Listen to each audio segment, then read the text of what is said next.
O ano era 2023 e estávamos batendo recordes de temperaturas altas. Opa, espera aí, essa história se passa entre 1877 e 1879, um período conhecido como a Grande Seca. Essa história marcou para sempre a história do país, deixou mais de 500 mil mortes em apenas 3 anos e parece mais com um filme de terror, com direito a muitos corpos e valas comuns, e vale lembrar que essa história se passou aqui mesmo, no Brasil. Mas antes de começar, não esqueça de curtir o vídeo e se inscrever no canal. Aquecimento global. Quem pensaria nisso na segunda metade do século XIX? Mas isso não quer dizer que o planeta já não enfrentava eventos climáticos. Um bom exemplo disso é o famoso El Niño, um fenômeno climático que altera a temperatura do Oceano Pacífico. Mudanças como essa também acontecem nos outros oceanos ao longo do ano. Não é difícil as águas do Atlântico Norte esquentar ou a temperatura do Oceano Índico oscilar, são comuns. Mas o grande problema é que no final da década de 1870,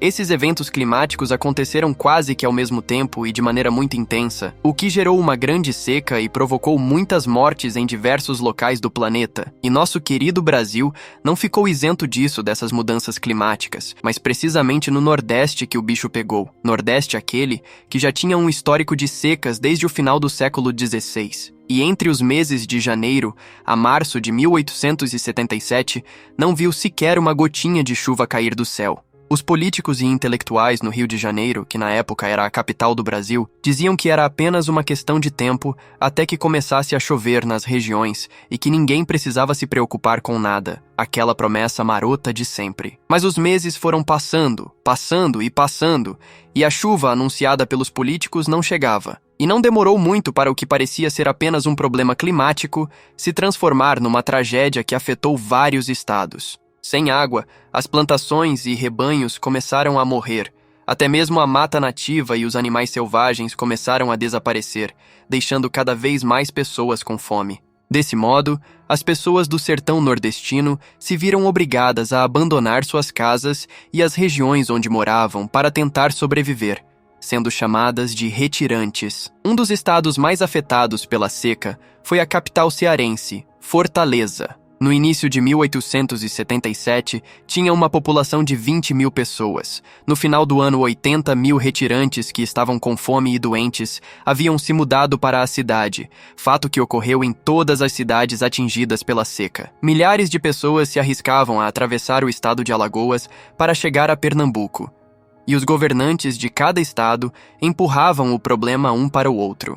Na Bahia, multidões de retirantes entravam nas fazendas para pedir esmolas, chegando ao extremo de saquear estoques de comida. Uma multidão teve que abandonar não apenas seu lar e local de origem, mas também seu estado, migrando para diferentes regiões do Brasil. Aproximadamente 120 mil indivíduos foram direcionados à Amazônia, enquanto outros 70 mil dispersaram-se por distintos pontos do país. A cena não era muito diferente das que vemos nos jornais quando se trata de refugiados. Os que não conseguiram abandonar o sertão tiveram que encontrar algum modo de sobreviver. Sem comida, sem água, as pessoas eram capazes de comer qualquer coisa que encontrassem pela frente.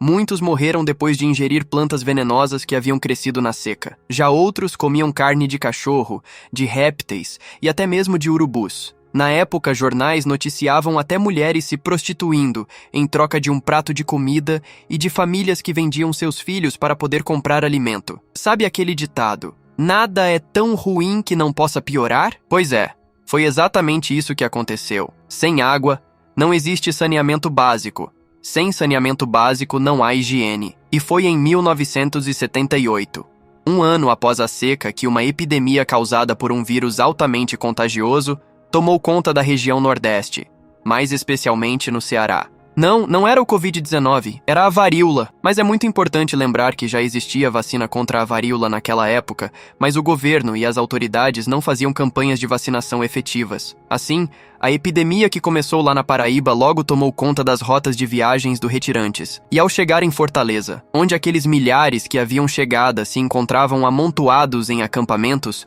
a doença simplesmente explodiu de vez. Evidentemente que os hospitais não eram suficientes, e pessoas começaram a morrer por todos os cantos. As pessoas simplesmente apodreciam nas ruas.